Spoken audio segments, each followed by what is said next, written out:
এই ৫ পাখির দেখা পাওয়া দারুণ শুভ। বুঝবেন স্বয়ং মা লক্ষ্মী এসেছেন আপনার দ্বারে। হিন্দু ধর্মে বলা হয়েছে সর্বভূতে ব্রহ্ম, অর্থাৎ এই বিশ্বের সব কিছুর মধ্যেই ঈশ্বরের অবস্থান। আজ আমরা আপনাদের জানাবো কোন কোন পাখিগুলিকে ঈশ্বরের দূত বলে মনে করা হয়। বিশেষ করে ৫টি পাখি হিন্দু ধর্মে অত্যন্ত শুভ বলে মনে করা হয়। এই পাখিগুলির দর্শন পেলে সৌভাগ্য লাভ হয়, আর্থিক সমৃদ্ধি ঘটে এবং জীবনে সুখ এবং শান্তির আগমন হয়। এই পাখিগুলি স্বয়ং মা লক্ষ্মীর বার্তা বহন করে বলে প্রচলিত ধারণা। জেনে নিন কোন কোন পাখির কথা এখানে বলা হয়েছে। টিয়া পাখি। হিন্দু ধর্মে টিয়া পাখি অত্যন্ত শুভ। টিয়া পাখি পাওয়া সৌভাগ্যের লক্ষণ বলে মনে করা হয়। এ কারণে অনেক বাড়িতে টিয়া পাখি পুষে রাখেন। কিন্তু মনে রাখবেন, আকাশের পাখিকে খাঁচায় পুরে বন্দি করে রাখা কোনো মতেই শুভ নয়। টিয়া পাখি যদি নিজের থেকে আপনার বাড়িতে আসে, জানলায় বা কার্নিশে বসে, তবেই তা শুভ লক্ষণ। এর ফলে বাড়িতে কোনো শুভ ঘটনা ঘটতে পারে।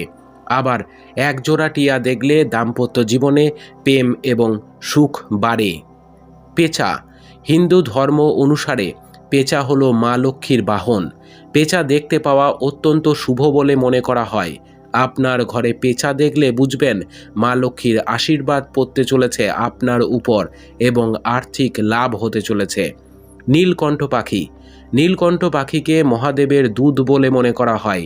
নীলকণ্ঠ পাখির দেখা পাওয়া সেই কারণে সৌভাগ্যের সূচক।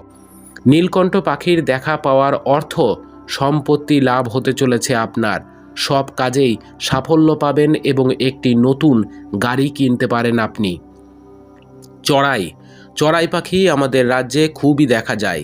গৃহস্থ বাড়ির ঘুলঘুলিতেই সাধারণত বাসা বাঁধে চড়াই।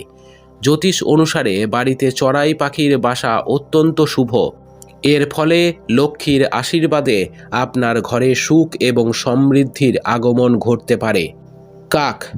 কাক হলো শনি দেবতার বাহন। এই পাখি আমাদের চারপাশ পরিষ্কার রাখতে সাহায্য করে বলে একে ঝাড়ুদার পাখিও বলা হয়। কিন্তু কাকের ডাক কর্কশ হওয়ার কারণে এই পাখিকে পছন্দ করেন না কেউ।